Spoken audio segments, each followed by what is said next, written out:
Hey everybody, it's Tina Campbell, the New York Regional Partner of Master Networks. We're here for Entrepreneur's Edge, and I'm excited that this is the new Zoom way that we're conducting our Entrepreneur's Edge. And I have as always, my special co-host is Dave Jenks. Welcome, Dave. Thank you, Tina. Good to be here. We've been doing this for 2.5 years now, and now we're going legit with Zoom. Yeah. Exactly. And all of that, just so you know, is in the library. We put that under davejenks.com. Our Entrepreneur Edges for 2 years, and they've been fantastic. And many of our members at Master Networks New York region have their questions answered by you. So I just want to point people in that, in that direction if they want to. But we have some great questions from members today. We do, 4 of them. Very great, very fundamental, because they're really all dealing with topics that are of interest to all of us in the world of business. So we'll dive in and do those. Yeah. Great. So let's go in and I just want to let everybody know, if you have questions, to please put it in the chat, and I'll read them to Dave when he's done with his presentation. Thank you, Tina. Appreciate it. All right, everybody, here we go. Dive in. We're going to roll for half an hour and then open it up for any more questions. Let me share my screen really quickly. And here we go. And share. And go to this. And is that clear, Tina? All right. So yeah, welcome to Entrepreneur's Edge. This is something Tina and I invented 2.5 years ago, where we really got a chance for entrepreneurs to ask their questions and let me, who's kind of been a longtime entrepreneur and a teacher and an author regarding entrepreneurial issues, kind of take my cut at answering that question and hope that we find it of real value. And today we're doing it via Zoom. So that's a wonderful opportunity. 4 great questions today. Let me begin by, first of all, saying that I really honor those who are here and those who are members and active members of Master Networks, because we believe that being learning-based is a big competitive edge in the world of entrepreneurship. And I love the quote from Eric Hoffer, who said, a great American philosopher, in a time of drastic change, it is the learners who inherit the future. And we are in a time of drastic change, and it's those who are paying attention and looking at what they're doing and rethinking what they're doing that will own the future. And entrepreneurship will be the owners of the future. Now, question. So we have I need to do a little housekeeping myself here just for a second on my screen. Okay, good.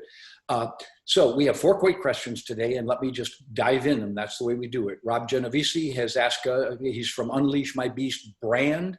He's a brand marketer. He helps people really brand themselves and shore up their marketing. And he asked this question: how do you handle a client who's dragging their project along, taking a year when it should take 4 months? What can I do to move them along and get the project done? How can I prevent this with future clients? This is a generic question because, those of us who serve clients and those of us who are paid for our consulting deal with this all the time. People will pay us, or they'll enter into a contract with us, and then they don't show up, and then they delay things. And it's frustrating for us because our goal is to truly provide an opportunity for them to achieve what they want. That's what we're there. We're there to serve them. We're not there just to take their money. And so it's very frustrating for us. And let's take a look at some thoughts about that. First of all, I think we need to, so I'm generally calling this making progress. So I think the very first thing is set expectations at the beginning. We all know this is true in almost any communication or negotiation. Mr. and Mrs. Client, let me just kind of be clear at the beginning. This is going to be a challenging process we're going through. It's all meant to get you what you want and bring your business to a new level that it's never been at before, and your confidence up because you have a brand that matters out there and you know what it is. But this is not going to be an easy process. I'm going to be very demanding of you. That's why you're paying me, to be very demanding of you. So let's get that clear from the beginning. There's going to be work to be done. That's how we make great progress. Now, you're going to love the work and the guidance I bring to it, but let's understand this is not an easy process. So whatever it takes to set those expectations at the beginning and challenge them Once they're on board with you, challenge them. Now, the other is you establish an accountability tracking system. We're going to keep track of our progress here. As you said, and I've shared with you, we have a 20-step checklist that we're going to follow on our way to really branding you and getting your brand out there in the way you want. I'm going to hold us accountable, you and me both, to follow that tracking system and hit those dates that we've set. Like anything you know in business, that when you have a track you're running on, when you have a timetable, then you achieve it, you hit it. So in a way, this is going to be a lesson for you as you teach others to run in running your business also. So we're going to have this accountability tracking system. Now, one thing I would say to you is, and you're not talking to them, you're talking to yourself. I always look to encourage progress. Say, oh, that was great. That was great. You got that draft to me. I think we've got a great thing we can work with. Oh, thank you for having those photos sent to me. Thank you for digging out those testimonials, whatever it is. So always encourage progress. There's always a chance for us who are high achievers to be more critical, to see the shortfall than for us to see the progress. And I will tell you, anytime someone's taking on something new, they need to feel the progress. And from you, they're looking for a reward system from you. Now, that doesn't take away from the accountability, but it does mean you use encouragement, particularly when you know maybe they've taken on something that they aren't comfortable with yet. Because many times when we're coaching them or guiding them, we're asking them to do things they haven't done before. That's why they're working with us. So acknowledge that, and when they take it on and give their first shot at it, don't be the critic, be the encourager. And then we can move from there to making things better. The other thing is, in every process, there are bottlenecks and sticking points. If we've worked with several clients, we know where they get stuck. Maybe they get stuck in their self-description. Maybe they get stuck in what their real mission is for their business. Maybe they get stuck in identifying their ideal client and who they really are going after. And or sometimes just even writing about themselves. Let me tell you how I got into this business. So what we need to do is identify those bottlenecks and sticking points, because we know we're going to, when a client gets to one of those, then there's a way for them that they almost want to avoid talking to us. And now, they don't show up for a call, or they ask to put it off. Things are too busy, that sort of thing. And so we need to identify those sticking points. We may even say that to them. By the way, there's going to be 2 or 3 maybe challenges as we move through this that I call bottlenecks. When we get to a bottleneck, if there's any sort of hesitation, then I'm going to address that for us so we can get past that bottleneck, because I don't want any of us to get stuck there, right? Then the other thing I think we do is we always remind them of why they signed up for this. Here's where we're headed. We're only about 2 months away from you coming out with this new website that is just going to be powerful. It's going to attract people to you. This sales presentation that we're drafting is going to be so strong. You're going to be so clear about what your brand is and what you stand for, that every time you talk to a potential client or a prospect, you're going to feel that confidence. And that's what we're building toward. It may not feel like that right now, but understand it is going to feel so good when we get to that point. So always be going back to why they signed up for this, what they're accomplishing, not just what in the way of outcome, but the feeling to them, the payoff and the benefit to them. Now, make it easier to accomplish their task. If there's a sticking point, sometimes, for example, let's just say someone's really struggling with articulating their value proposition. Say, that's great. Let's do this. We're going to record an interview. I'm going to interview you like I don't know anything about your business. And I'm going to ask you a whole series of questions. And then when we come up with that, I am going to draft back to you this statement of who you are and how you got to where you are and what you stand for. That be okay? Great. See, or I tell you what, do you have emails from anyone saying that they really appreciated your service? Great. Just send me those emails. Just send me those. And I'm going to pull out the testimonials right out of them. Or I'm going to show you an easy way to call somebody and ask for how to get a testimonial from somebody. Because again, that's a sticking point. Getting testimonials from people is a sticking point because it takes work for them to do it. And again, there's an easy way to do that where you call them and ask them 2 or 3 questions, and then you take that answer and you draft a testimonial and you send it back to them and say, can we use that? Right? So make it easier. Find those sticking points. I'm working with a guy and redoing my website right now. He knew there was a sticking point of me making the transition over from the one that we had to one that he's going to do. And he said, I'm going to take the best stuff that you have already there, and I'm going to reframe it and slightly reword it. And I'm going to send that back to you and tell me if that works. Well, wow, he just took me past a sticking point. He took on some of the work that he knew he could do fast and easy, and I might struggle with. So see if there aren't places where you can make it easier for your client. And the other is then finally get to what I call carefrontation and say, you know what, I really don't think this process that we've entered into together is working out. We're stuck. We're not making the progress we agreed to at the beginning of this. What do you think we should do that? Is it really time for us to maybe part ways and not be working together? Now, by the way, this doesn't mean that's your intention when you have that. It means that you're doing what's the classic takeaway. Now you've taken it away. Now they go, no, I really want to do it. Well, then we need to recommit to our process here. See, so that's what that step is.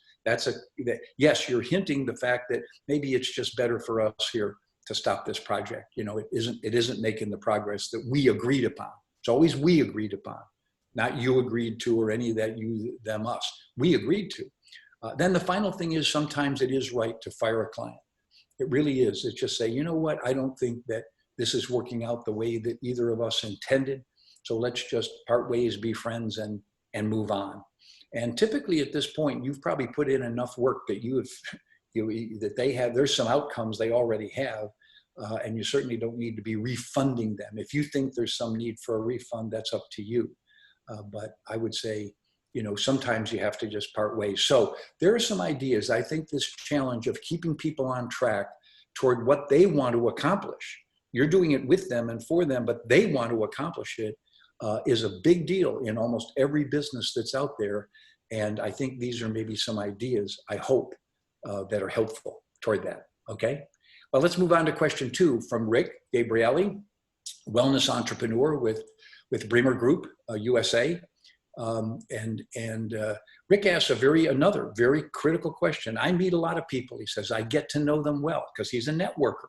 And like so many of us, we're high social people. And I get lots of information. He said, how do I get that into my CRM database in a timely way without doing all that data entry myself?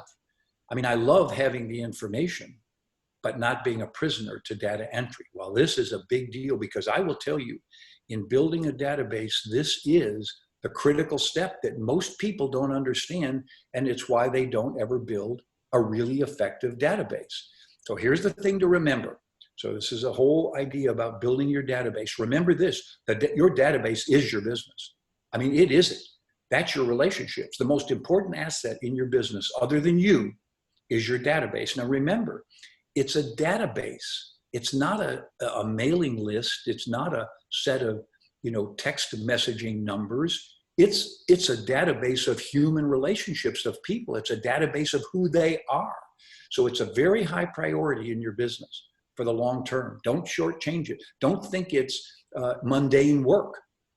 And there may be mundane, like data entry or getting it in there may feel mundane compared to other things, but in the long term, it's not, because the richer that database is, the more powerful a business asset you have. Now, Tina and I have been working on this for several years together. And originally we developed a thing we called the Relationship Development System, the RDS.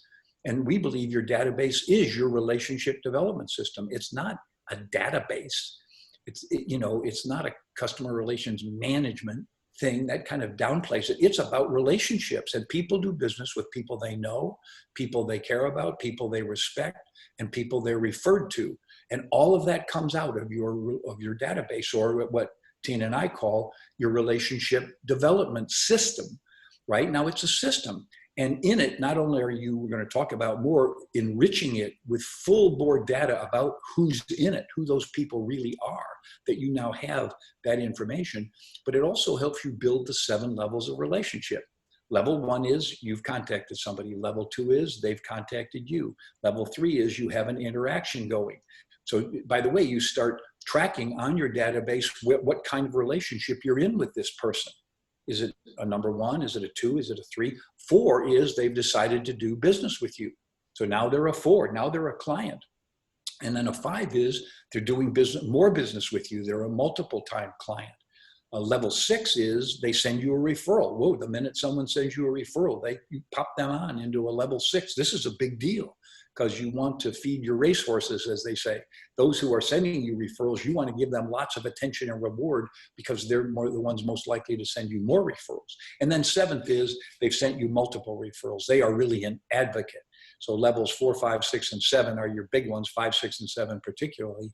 And you're building that core of advocates. So doing this, by the way, just as a reminder, this is not clerical, mundane work. This is a big deal, building that database. Now, how do you do it? Well, there's 3 steps: capture, connect, and convert. What that means is your first step is capture them enough information to get them into your database. Second one is connect. You go back to them and talk more and get more information, but you use that initial information to make a deeper connection. You want them to be a client for life. So that's where you do it. And then you convert them into a client for life or a referral source. So remember, it's capture, connect, and convert, but the big deal is capture. So let me give you the hint on this.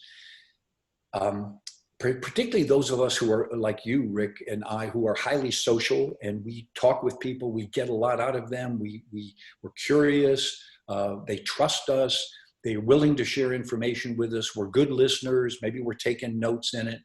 They know that, they know we care. And so they give us a lot of information. They tell us, a whole bunch of things: where they used to live, where they moved from, what their kids' names are, what their pets' names are, what their recreational interests are, all of that, bunches of information.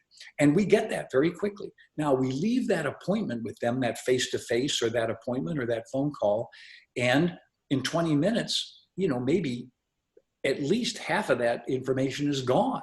I mean, from our memory. And then maybe 6, 8 hours later, 80% of it's gone, and the next day we might not even remember their name. I mean, that's what happens. That's how our memory works. So what we have to do is really focus on this moment of truth called capture.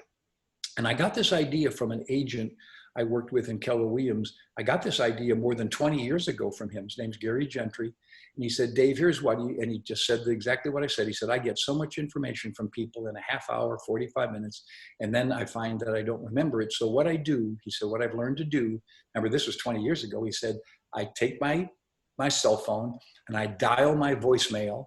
And he had a separate voicemail. And he said, I download verbally everything I learned about them in that interview, because it's right there fresh. And I'm a verbal guy. I mean, lots of people can take notes and all that and fill out a form, but not most of us entrepreneurs, we're more verbal. He said, so I verbally download everything I learned about them.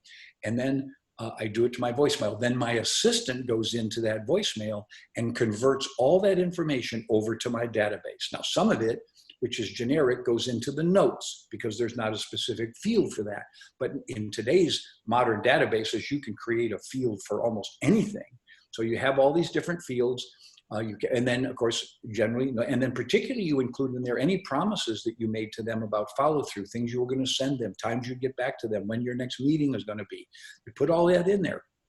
And then that gets put into your database. Now, how you get it in your database is important. Now, here's what we do today.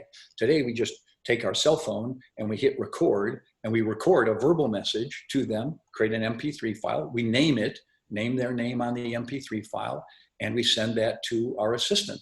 Or we send it to Singapore. I mean, there's no question that you can get virtual assistants who are helping you maintain your database at a very inexpensive rate. And they would get it right away. They would send it, they would take that information, they're good with English, they put it in the proper fields, and then you have it. And then here's the magic of that. See, when you take that much time to capture that information, now you make your next call back to them. And boom, up on your screen, you call, and here's all this personal information you got about them. And you ask them, how's your son doing at Texas A&M? And how's that pet you were going to take to the vet doing? And, I know you were saying you were struggling in your relationship with your boss. How's that working out? And wow, they know that you know them. And so now they're bonded. They're bonded with you for life. And so that's why it's important to do this. And of course, the multiple times you call them, now you'll actually start to remember a lot of that information. And so you'll have it, top of the mind awareness when you meet them. So just remember that having a system for capturing that information and getting it in your database is, and by the way, if you're the one that has to do it, I mean, as an entrepreneur, if you don't feel you can afford an assistant or a virtual assistant or a part-time assistant to do your database for you, although I'd say that's the first thing you want to hire somebody to do, is help you fill your database and use it. But the point is that even if you're the one doing the manual entry, don't downplay that. It may feel like administration, but I call that lead generation. Lead generation is three things: preparing to do the calls or the marketing, doing it, making the call, having a face-to-face, and then three, maintaining, in other words, taking that information and getting it into your database. All of those qualify as lead generation time. So it's important. Do it every day. Rick, thank you for guiding us in the importance of really building that database. It's so important. It's a critical discipline in our game as entrepreneurs. Question 3, Regina Fall, Employment Labor Practices Specialist with Phillips Nizer LLP. She really deals in employee relations matter, and she asks a very fundamental question. How do I avoid taking responsibility for all the work? How do I let go and allow others to do some of the work? Now, inherent in her question is a very important understanding about the difference between high achievers, which most of us are, and entrepreneurs who build organizations. So the first thing to understand is the big difference between a high achiever and an entrepreneur is that a high achiever says, what needs to be done and when can I do it? An entrepreneur says, what needs to get done and who can I get to do it? Or how can I get them to do it?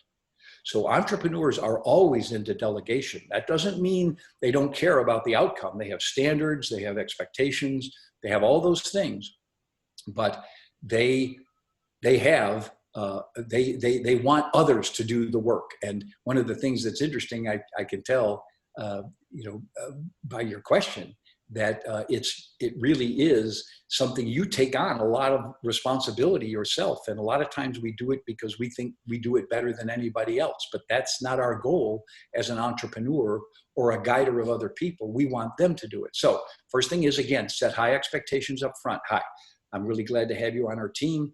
Remember, this is a tough place to work. We have high expectations. We have high standards. We expect a lot of our people. We work hard. We work very hard. We're learning based. We care about our clients. We care about the work we do. We work well together as a team, but we hold each other accountable to the standards that we stand for, right? Now, the next one is a big one. This is to talk one of those little secrets. It's one of the second systems. You know, your CRM is a fundamental system, as we said earlier. The next one is job descriptions. Everyone who really understands a business or is a consultant to a business has to get into the game of identifying the tasks and functions within the business. I mean, I worked for many years in the real estate industry, and we developed a whole wall chart called the 172 tasks of a real estate agent.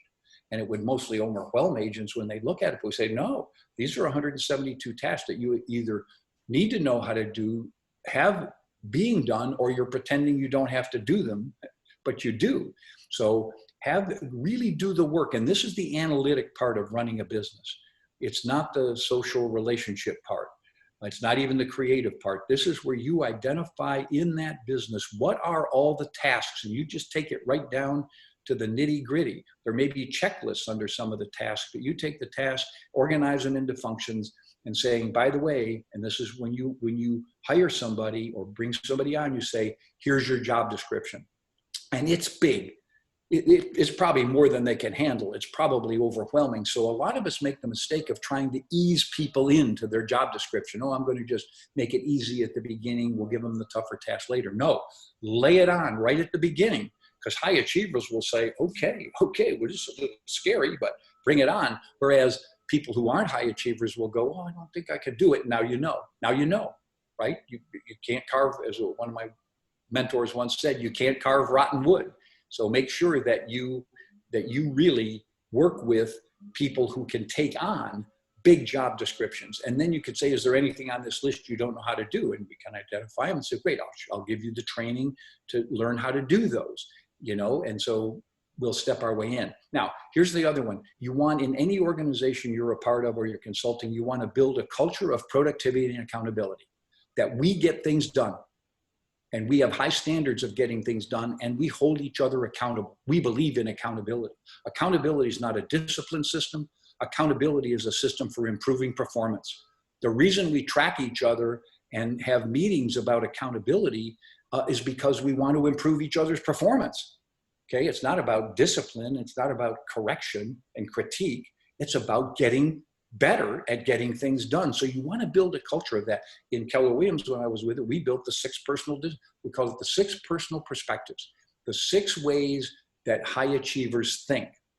And there it was. That became part of our culture. Those 6 things became part of our culture about how you think and how you work at getting better and how you take responsibility and how you go from entrepreneurial to purposeful, where you really know how to do things anyway. Those 6 were really good, and they built for us a productivity culture. So you always want to build a productivity culture. And then, as I said, you begin and say, okay, new employee, you say, look, when you work with me, it's going to feel like I am just micromanaging you. It's just going to feel like that at the beginning. Why? Because I want you to be successful. And so I'm not going to let off any pressure until you have earned the right for me to know that you can do it on your own, right? So it's tight accountability. It's going to be tough. You're going to feel the squeeze, because that's the nature of how I make sure you succeed. But a high-minded view of this, it's how I make sure that you succeed and that we as a team really work well. The other is use the productivity tools. We teach them in Keller Williams, the 1-3-5, right? The 1 big goal, the 3 ways to get there, the 5 steps to get to the 3, the 1-3-5. You want that. You want someone to develop their 1-3-5, and then their 5-5-5, which is the time-based one. 5 goals for the year, 5 goals and projects for the month, and then 5 key activities for the week. So it builds to a calendar. So those 2 tools are really good. And then you have frequent accountability sessions. That's just the way you do it. Frequent accountability. Accountability sessions only last 20 minutes, no longer, because you're only going to ask 5 questions. Number 1 is, what were you trying to do? That would be their goals for the week, or what they're accountable to. Okay. How did you do? Okay. Third one, how do you feel about that? Because we're all in an emotional business. And if we don't make change unless we feel it emotionally, if I feel good about it, I repeat it. If I feel bad about it, I correct it. So how do you feel about that? And the 4th one is, what are you going to do now? What's your new 5-5-5, or what's your new 1-3-5? What are you going to do now that we've had this session? But all of this is them into self-discovery. All of this is about them and them getting better and them owning the job and the outcome. You're just putting up the mirror. And then the 5th question is, what could get in the way, right? So that's just making sure that they understand that there might be something that gets in their way. So accountability sessions should only they ought to be stand up in 20 minutes. Sit down, maybe if you're looking at papers, but 20 minutes, no more. If you go longer than 20 minutes in an accountability session, now you're into therapy. Now they're explaining why they didn't do what they said they were going to do and why it is, what got in the way and the problems they're having with, and that's therapy. Nothing wrong with therapy, but therapy and training are 2 different sessions. Accountability just focuses on those 5 questions. And then in your business, identify your role models of success. Who are the real productivity, accountability people? And then interview them and say, how did you get to do what you do? Why do you get the results you do? And use those role models to set the standard of what you expect from other people so that everyone lives up to those role models. The question you raise is a tough one. How do you get others to be accountable and to do the work? And this is my cut at how you do that. So Nancy Cordasco-Walsh, Nancy asks, and she works with marketing and business development with New Crystal Restoration Service. And she just really shares with us an idea. She says, I recently read an article, entitled, How Much Value Do You Bring? That said, we don't get paid by the hour, we get paid by the value we bring. Interesting sharing, Nancy. And she said, what is your opinion about virtual meetings versus face-to-face networking? How can small businesses, by the way, Nancy, we don't use the word small we call it local businesses, entrepreneurial businesses. They are different from corporations, by the way, but we don't use small because small feels like self-limiting and pejorative. So I know what you mean by small business. It's a phrase that's used by many people, but we say, how can local businesses benefit from Zoom meetings? That'd be the way we'd say it. So here's my thought real quick. Uh, First of all, you're right. That article you shared, we do get paid for the value we bring. That's why some people charge a whole lot more per hour than other people. Why? Because they bring more value. Now, by the way, there's three kinds of value. There's the actual value, there's the communicated value, your ability to express it, and then there's the perceived value, how they see it. And you always want to be working in their perception that they see you as credible, valuable, important, and well worth the money that you charge. Now, one of the things that's key in this is that we learn how to articulate our value proposition, and we learn that in Master Networks. We learn how to articulate our value proposition and the benefits we bring and how that makes people feel. That's all. It's not what you do, it's what you do and what they get from what you do and how they feel once they get from what you do. So very subtle parts of selling and marketing there. Now, what we want to do, though, also is to get authentic, heartfelt, unique testimonials that we then can share with others that give a third-party endorsement. It's really wonderful. Like I'm doing some Zoominars, and one of the gentlemen who wrote back to me after the Zoominar said, Dave, I've been in sales and marketing for 40 years and the last 5 years now in real estate. And he said, this 1 hour you did is the most valuable piece of training I have ever had. Well, you can bet, and I got his permission to use his name with that. That's going on my website. So you want to go for those authentic, heartfelt, unique testimonials that are powerful. So this all ties in with that point that you made, Nancy, about value. Now let's talk about the meetings. Personal face-to-face meetings of all kinds are worthy. They're all kinds are worthy. That's where we get the information Rick was talking about earlier to put in our database. Physical meetings, of course, are more intimate and interactive. We get to see a lot more nonverbals. We get to feel the energy. We get to be in their space, all those kind of things. So they create the greatest connection and intimacy. But Zoom meetings have the advantage of being efficient and recordable. And so now we have, because people in the culture, in the COVID culture, have now accepted Zoom meetings as legit. And you can record them so you can go review and get that information off them. And all these meetings are going to help you build your CRM database, right? So all face-to-face meetings, all networking meetings are important because they really help you build what we said earlier, relationships, and get that information into your database. So there are our 4 questions answered. By the way, I've done this PowerPoint. If you want a copy of this, here's how you get it. You send an email to tina@masternetworks.net, tina@masternetworks.net, and you tell her 2 or 3 ahas that you got from this session. See, I think ahas are even more important than questions. Asking questions is great. That's a learning thing. But getting ahas is the most important. That's where when you are involved in training, you go, aha, I see how I could apply that. Aha, now I get that. Aha, what a great idea. So ahas are very important. So you want to share 2 or 3 ahas with Tina. That's how you earn it. And then she will send you a copy, a PDF copy of today's PowerPoint with the questions and the answers on it. We're not going to send it out generally. That's kind of a welfare system. We don't believe in that.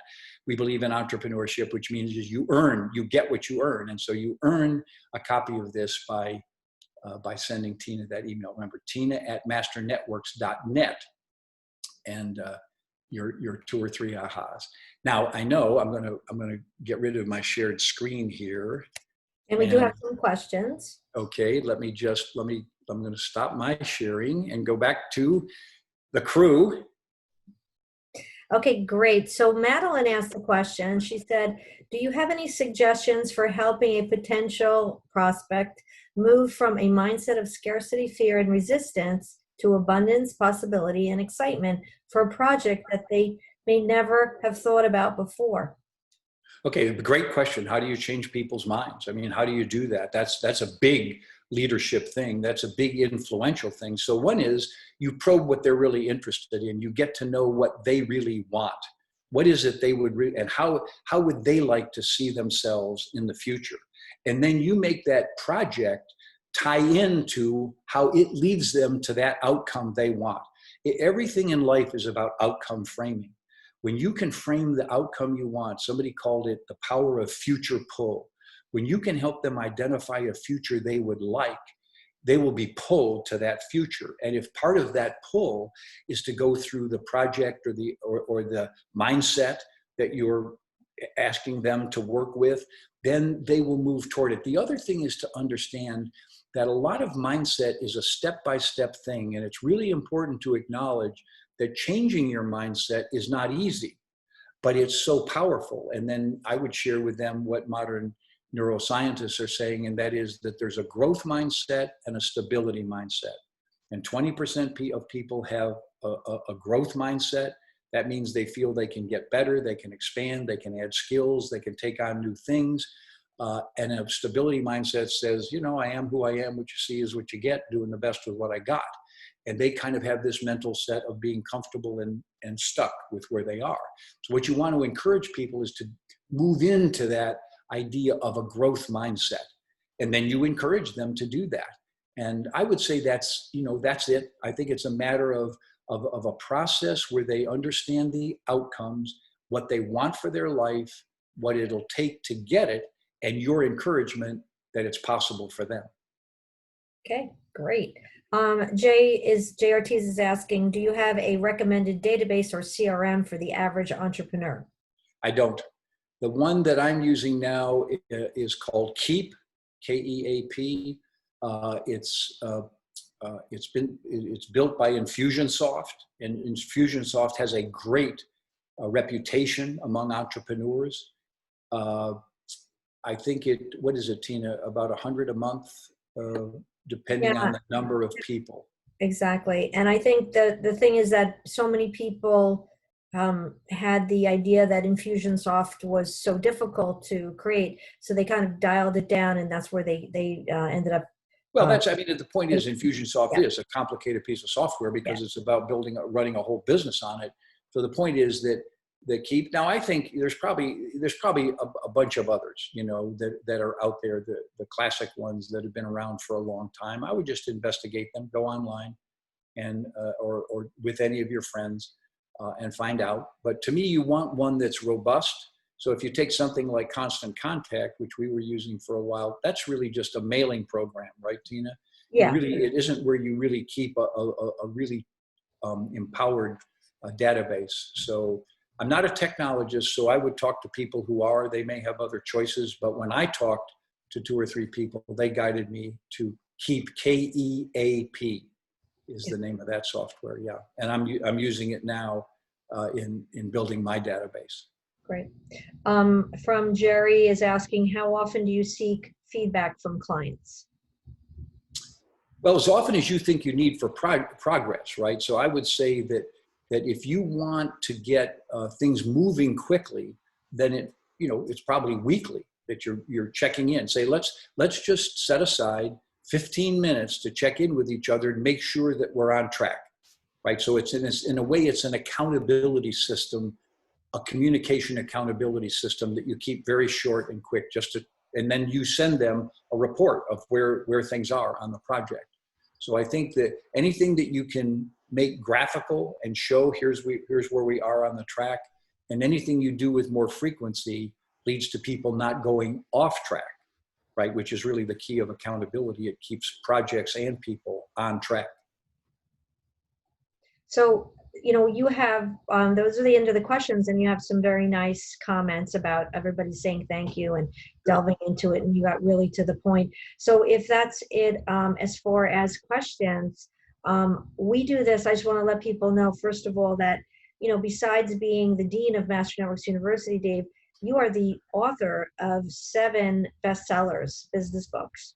Yeah. And also to be able to find you is to go to davejenks.com, and you can see your library. You have an extensive library of videos and talks. It's wide open. Yeah, that's wide open. You can just go in and listen to any of those. So if we do this once a month, we've been doing it for 2.5 years. So I'm excited because I think we can reach a even wider audience than we have. And it's always a pleasure. And I just, you are my mentor, my guide through my career. So I just want to say thank you.